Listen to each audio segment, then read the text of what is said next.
Olá, bem-vindos a mais uma análise aprofundada aqui com a gente. Hoje o tema é, olha, essencial para todo mundo. Legislação e normas técnicas do trabalho no Brasil.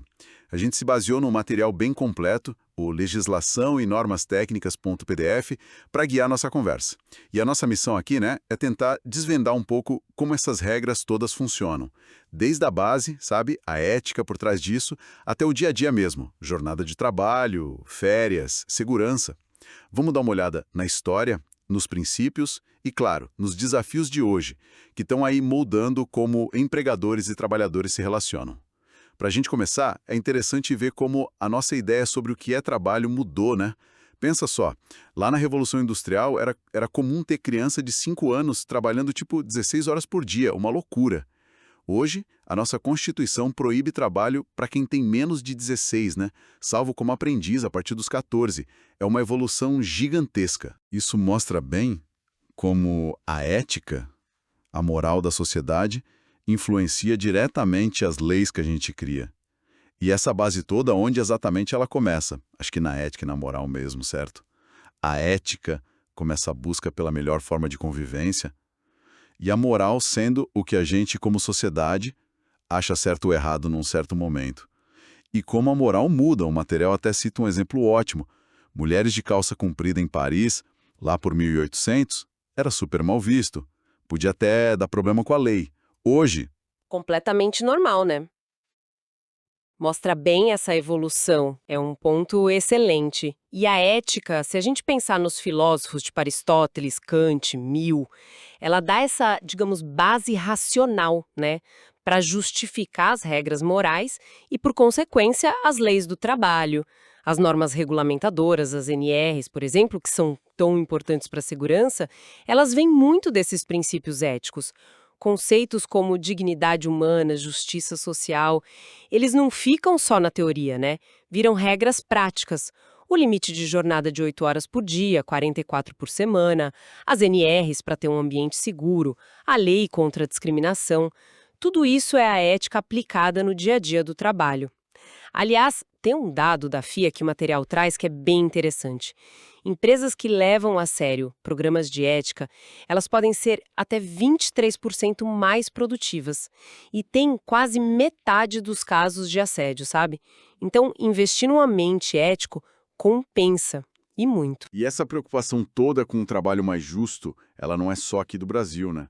Tem uma organização internacional que é super importante nisso tudo, a OIT. Exato. A Organização Internacional do Trabalho. Fundamental. Ela surgiu lá atrás, em 1919, né? Logo depois da Primeira Guerra. Foi uma resposta direta àquelas condições de trabalho, bem, desumanas da Revolução Industrial. Uhum, exatamente. Era preciso fazer alguma coisa. E o grande objetivo da OIT é o tal do trabalho decente. Um conceito forte, né? Que significa um trabalho produtivo, mas também com liberdade, com equidade, segurança e dignidade para a pessoa. É um pacote completo, né? Não é só ter um emprego, mas ter um emprego de qualidade. E o reconhecimento veio, né? Ganharam o Nobel da Paz em 69. Isso diz muito. Sim. E o mais interessante da OIT, eu acho, é a estrutura tripartite. É única. Eles colocam na mesma mesa representantes dos governos, das empresas, né, os empregadores, e dos trabalhadores, através dos sindicatos, de 187 países. Nossa, 187 países. Isso deve dar uma força enorme para as normas que eles criam. Com certeza, porque as convenções e recomendações nascem desse diálogo, sabe? Refletem a realidade e têm a concordância de todo mundo. O Brasil mesmo, a gente ratificou quase 100 convenções da OIT. Isso significa que a gente se comprometeu a seguir essas regras internacionais. E tem fiscalização disso? Tem sim. Quando o país ratifica, ele concorda em ser supervisionado pela própria OIT, para garantir que está cumprindo o combinado. E a gente vê o resultado aqui dentro. Por exemplo, o Pacto Nacional pela Erradicação do Trabalho Escravo é fruto desse diálogo tripartite. E desde 2005, olha só, mais de 55 mil pessoas foram resgatadas de condições análogas à escravidão no Brasil graças a ele. É um impacto real, concreto. Impressionante. Trazendo agora para o nosso dia a dia aqui no Brasil, como é que essas regras todas se organizam? Tem uma hierarquia, né? Uma espécie de pirâmide. Isso, uma pirâmide jurídica bem visual. Lá no topo, intocável, a Constituição Federal de 88, a nossa Constituição Cidadã. Aliás, que curiosidade, recebeu mais de 70 mil sugestões populares. Muita participação, né? Sim. E abaixo dela vem as leis complementares, leis ordinárias tipo Código Civil, Penal, depois medidas provisórias, decretos, e aí, mais na base, mas super importantes para o trabalho, as portarias e as normas regulamentadoras, as NRs. Exato. E o direito do trabalho é um ramo específico dentro dessa estrutura toda. A CLT, de 1943, foi um marco, né? Juntou um monte de lei que estava espalhada. E a própria Constituição, de 88, lá no artigo 7º, já lista um monte de direitos trabalhistas. E para interpretar tudo isso, não deve ser simples. Imagino que existam alguns princípios para guiar as decisões, né? Sim, existem princípios fundamentais. Funcionam como uma bússola, principalmente para a justiça do trabalho na hora de decidir os casos. O principal deles talvez seja o princípio protetor. A ideia central é: o trabalhador geralmente é a parte mais frágil da relação. Então a lei tenta equilibrar isso. Faz sentido. E como isso funciona na prática? De algumas formas. Primeiro, se tem dúvida na interpretação de uma regra, a decisão deve ser a mais favorável para o trabalhador. É o famoso in dubio pro operário. Segundo, se o empregado já tinha uma condição melhor antes, ela não pode ser retirada depois. E terceiro, se tiver várias leis sobre o mesmo assunto, aplica-se a que for melhor para ele. Entendi. Proteção em várias frentes. E tem outros princípios importantes também. Ah, sim, vários. Tem o da primazia da realidade. O que vale mesmo é o que acontece na prática, no dia a dia, e não só o que está escrito no contrato ou no papel. Ah, interessante isso. Tipo, se o ponto não é registrado direito, mas ele prova que trabalhava mais. Exatamente. A realidade se sobrepõe ao formal. Outro é o da irrenunciabilidade. O trabalhador não pode simplesmente dizer não quero férias ou abro mão do meu FGTS. São direitos básicos irrenunciáveis. Tem também o da continuidade da relação de emprego, que diz que a regra é o contrato ser por tempo indeterminado. Contrato com prazo é exceção. E, claro, não dá para esquecer da razoabilidade e da boa-fé. Pedem bom senso e honestidade dos dois lados em todas as situações. Certo. E é sempre bom lembrar, né? Nem todo serviço prestado para alguém configura um emprego formal, com carteira assinada e tudo.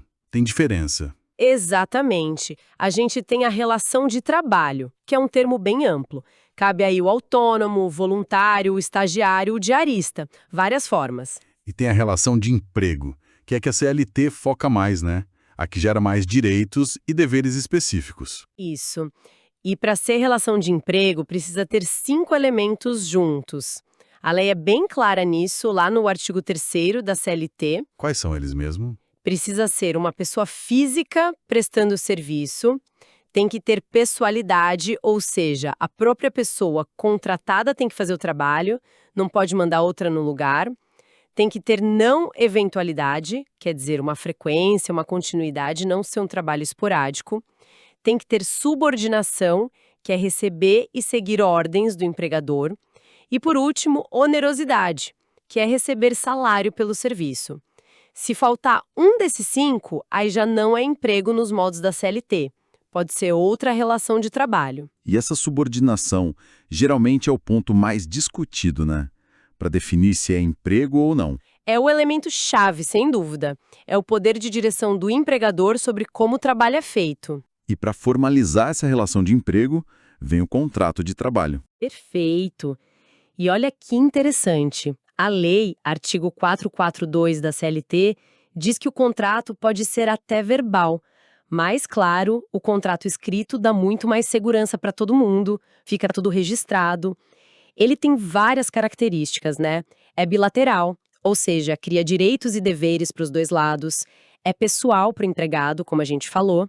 É oneroso, porque envolve pagamento. E tem tipos diferentes de contrato, certo? Sim, vários. O mais comum, a regra geral, é o contrato por prazo indeterminado, sem data para acabar. As exceções são os contratos por prazo determinado. Esses têm data certa para terminar. O mais conhecido é o de experiência, que pode ir até 90 dias. Mas o prazo máximo para um contrato determinado, somando prorrogações, é de 2 anos. A reforma trabalhista de 2017 também criou formalmente o contrato intermitente, aquele em que a pessoa só trabalha quando é chamada e recebe pelas horas ou dias trabalhados. Fica alternando períodos de trabalho e inatividade. Esse gerou bastante discussão na época. Gerou sim.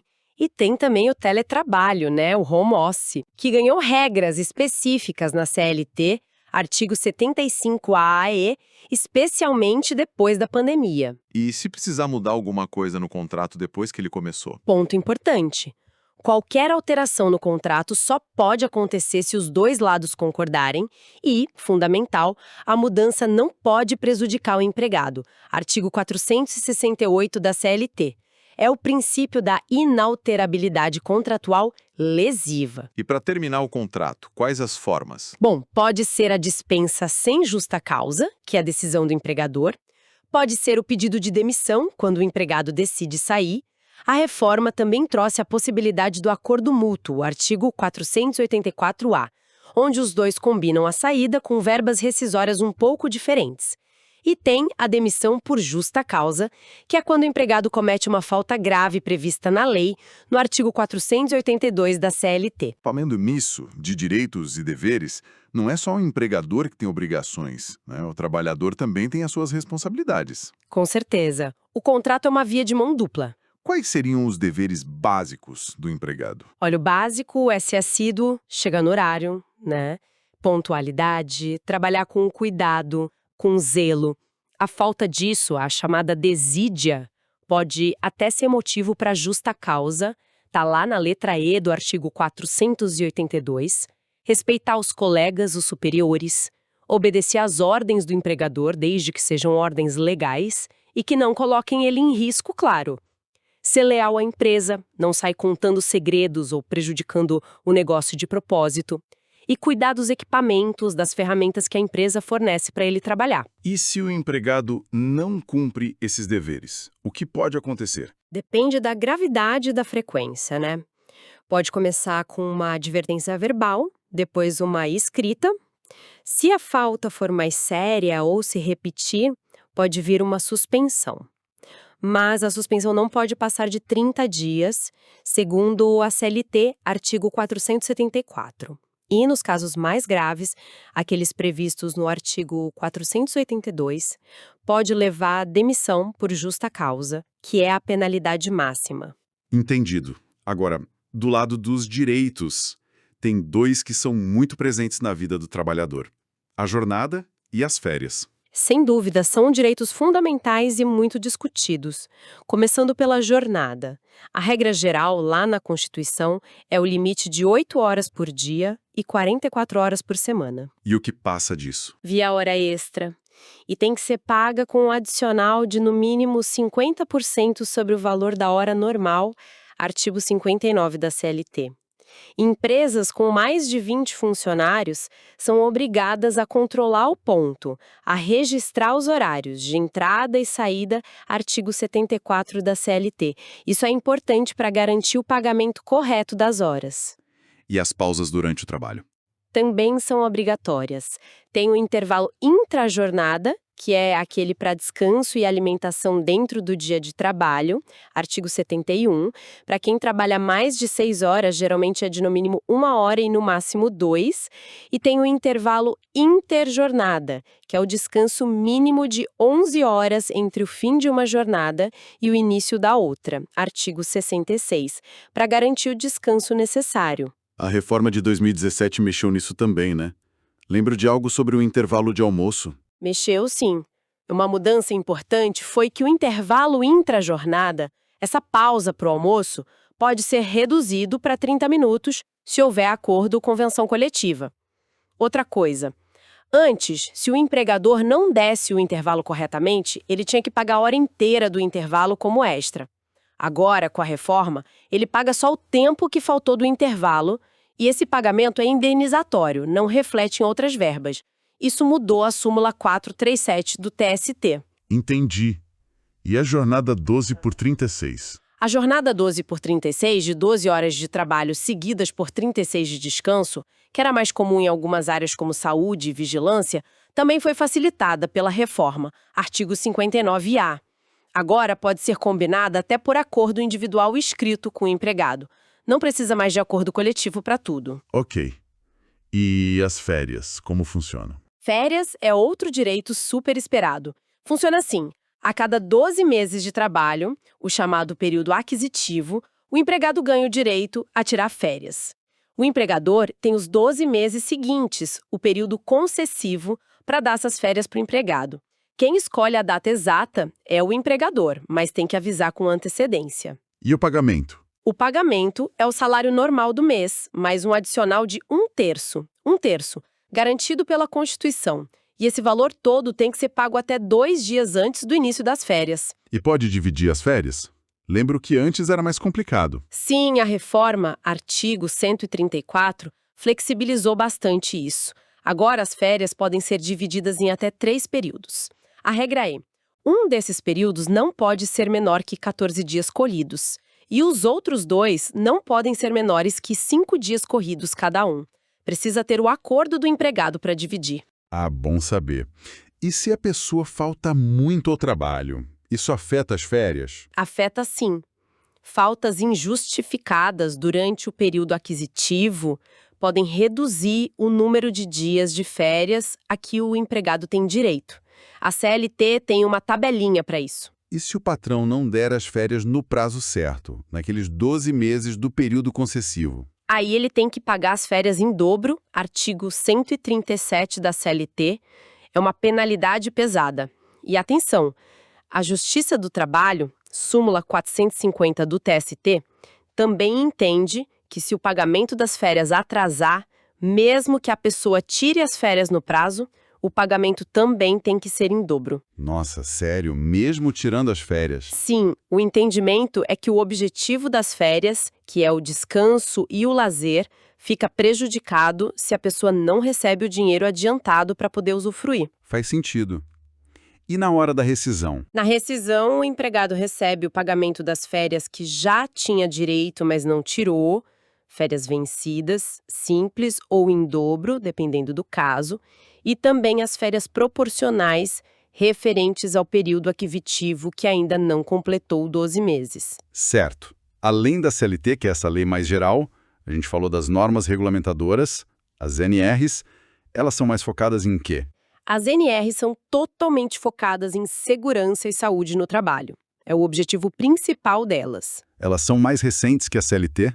Elas foram criadas a partir de uma lei de 1977, mas a maioria foi publicada em 1978, por uma portaria do Ministério do Trabalho, portaria 3.214. Hoje são 37 NRs em vigor, cada uma tratando de um aspecto específico. E o objetivo é claro: evitar acidentes e doenças que possam acontecer por causa do trabalho. Exatamente. Prevenção é a palavra-chave. E eu li que elas passaram por uma revisão grande recentemente, né? Desde 2019. Sim, um processo de modernização bem intenso. A ideia foi simplificar, desburocratizar, atualizar as regras que estavam defasadas, mas sem diminuir a proteção ao trabalhador. Foi um trabalho grande de revisão tripartite também. E seguir as NRs é opcional. De jeito nenhum. São obrigatórias para todas as empresas que tenham empregados regidos pela CLT.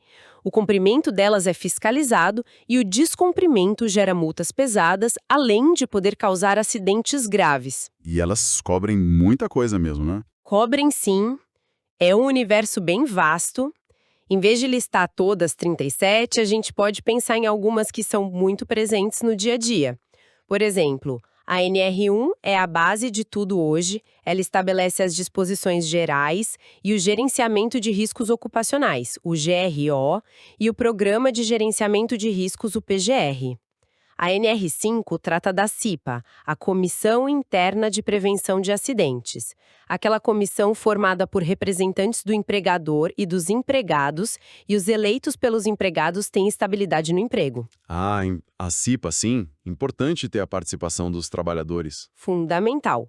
A NR6 é outra essencial, fala dos equipamentos de proteção individual, os EPIs, define quando são obrigatórios, que tem que ter o certificado de aprovação CA, que o fornecimento é gratuito. EPIs são cruciais em muitas atividades. Com certeza.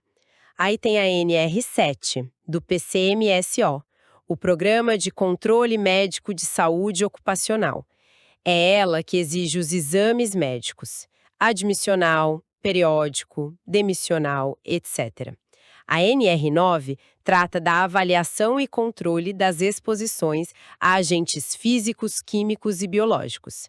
A NR15 define as atividades insalubres e os adicionais, 10%, 20% ou 40% sobre o salário mínimo. A NR16, as perigosas e o adicional de 30% sobre o salário base. Insalubridade e periculosidade sempre geram dúvidas. Geram mesmo, e não podem acumular, via de regra. Tem a NR17, super importante hoje em dia, que trata da ergonomia. Ergonomia. Adaptar o trabalho à pessoa, né? Exatamente. Adaptar as condições de trabalho às características psicofisiológicas dos trabalhadores. Isso inclui desde limites para levantar peso, até pausas para quem digita muito, mobiliário adequado, ritmo de trabalho, tudo para evitar lesões, fadiga, estresse. E tem NRs específicas para trabalhos de alto risco, como a NR33 para espaços confinados e a NR35 para trabalho em altura. É um sistema bem completo para proteger a saúde e a vida do trabalhador. Um sistema complexo. E quem fiscaliza tudo isso? Quem garante que as empresas estão cumprindo a CLT e as NRs? A fiscalização principal é feita pelo Ministério do Trabalho e Emprego, por meio dos auditores fiscais do trabalho.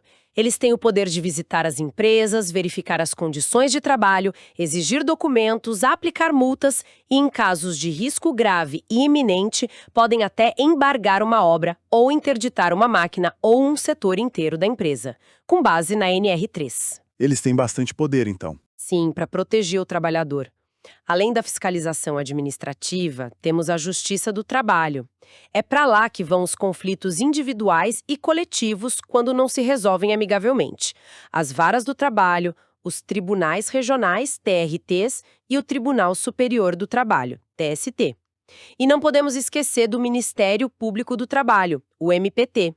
Ele atua na defesa dos direitos coletivos e difusos dos trabalhadores. O MPT combate o trabalho escravo, o trabalho infantil, a discriminação, o assédio moral coletivo. Eles podem propor ações civis públicas, investigar denúncias. O MPT teve um papel importante naqueles resgates de trabalho escravo que você mencionou, né? Importantíssimo. O MPT foi fundamental naquele resgate de mais de 2.500 trabalhadores em condições análogas à escravidão só em 2022, por exemplo. Atuam muito nessa área. Certo. Mudando um pouco de assunto, mas ainda dentro do tema. Em 2017, teve a reforma trabalhista, uma lei 13.467, que mexeu bastante na CLT. Mexeu muito. Foi uma das maiores alterações na CLT desde a sua criação. Quais foram as mudanças mais marcantes, assim, que a gente sente até hoje? Olha, foram várias. Uma muito discutida foi a prevalência do negociado sobre o legislado. Ou seja, em alguns pontos específicos listados na lei, artigo 611-A, o que for combinado em acordo ou convenção coletiva entre sindicatos e empresas pode valer mais do que a própria lei. Isso deu mais força para as negociações coletivas, em tese. Em tese, sim, para alguns temas.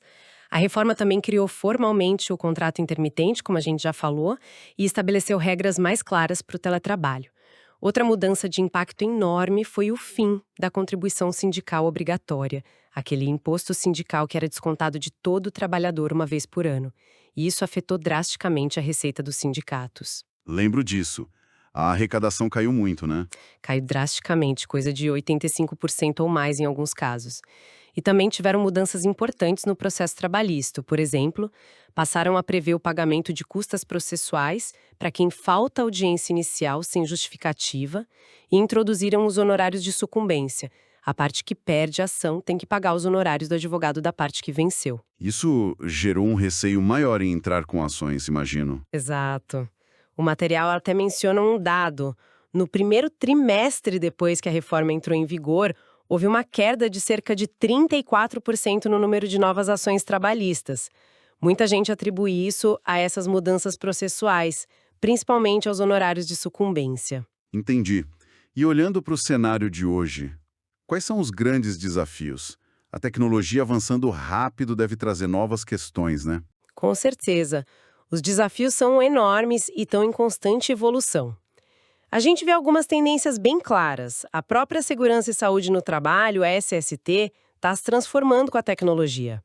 Por um lado, temos ferramentas novas como sensores, internet das coisas, IoT, wearables, que podem ajudar a monitorar riscos em tempo real, mas por outro lado surgem novos riscos, né? Riscos ergonômicos e psicossociais ligados ao teletrabalho intensivo, à hiperconexão, à dificuldade de separar a vida pessoal e profissional. Verdade. A questão do trabalho em plataformas digitais também é um desafio gigante. Gigante. Tem muita gente trabalhando para aplicativos no Brasil. Mais de 1,5 milhão de pessoas. Mas ainda não existe uma lei específica para eles. E a Justiça do Trabalho ainda está dividida. Algumas decisões reconhecem o vínculo de emprego, outras não. É uma área de muita incerteza jurídica ainda. E a LGPD, a Lei Geral de Proteção de Dados, como ela impacta o trabalho? Impacta muito, principalmente o RH. É preciso ter um cuidado redobrado no tratamento dos dados dos empregados, e especialmente os dados sensíveis, como os de saúde, a forma como a empresa monitora os empregados, e-mails, câmeras, também precisa estar alinhada com a LGPD, respeitando a privacidade. Outro ponto que virou essencial é o compliance trabalhista. As empresas precisam ter programas internos para garantir que estão cumprindo todas as leis e normas, para evitar multas, processos e danos à imagem. Compliance está em alta em várias áreas, né? Sim. E, por último, mas não menos importante, a conexão crescente entre direitos trabalhistas e a agenda ESG, ambiental, social e de governança.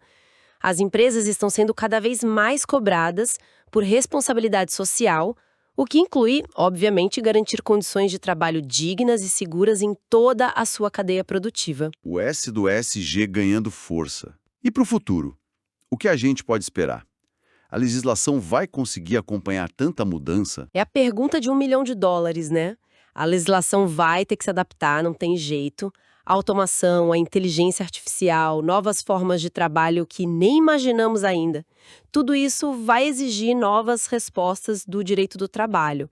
Talvez uma tendência seja caminhar para a definição de um núcleo duro de direitos fundamentais, sabe? Garantias essenciais que se apliquem a todos os trabalhadores, independentemente do tipo de contrato formal. Focando em quê? Proteção contra a discriminação, limites de jornada razoáveis, direito à desconexão e, claro, sempre saúde e segurança no trabalho, a proteção da dignidade da pessoa. Ufa! Realmente, foi uma análise bem completa. A gente viajou aqui, né? Desde os fundamentos lá na ética, passou pela OIT, entendeu a estrutura das leis aqui no Brasil com a CLT e a Constituição como pilares. Vimos detalhes de contrato, jornada, férias. Falamos da importância vital das NRs para segurança e saúde, que é algo que não dá para abrir mão. E chegamos até a reforma trabalhista e esses desafios super atuais da tecnologia, das plataformas, da LGPD. Fica muito claro que é uma área do direito que não para, é muito dinâmica e, sim, complexa. Sem dúvida nenhuma. E conhecer essas regras, mesmo que nos pontos principais, não é importante só para as empresas evitarem problemas legais ou multas, né? É fundamental para a gente poder construir relações de trabalho que sejam mais justas, mais equilibradas, mais seguras e, no fim das contas, mais produtivas para todo mundo. O conhecimento tanto dos direitos quanto dos deveres é a chave para isso, para que cada um possa exigir o que é seu e cumprir sua parte também. Perfeito. E para a gente fechar essa nossa conversa, queria deixar uma provocação no ar, para quem está nos ouvindo pensar junto. Com a inteligência artificial, com as plataformas digitais transformando tão rápido a forma como a gente trabalha, que novos princípios éticos a gente vai precisar? Que direitos, talvez, que a gente nem imagina hoje, vão precisar surgir na legislação nos próximos anos? Como é que a gente garante que toda essa tecnologia incrível esteja, de fato, a serviço da dignidade humana e não o contrário? Fica aí a reflexão. Muito obrigado pela companhia nessa exploração tão rica e importante. Até a próxima.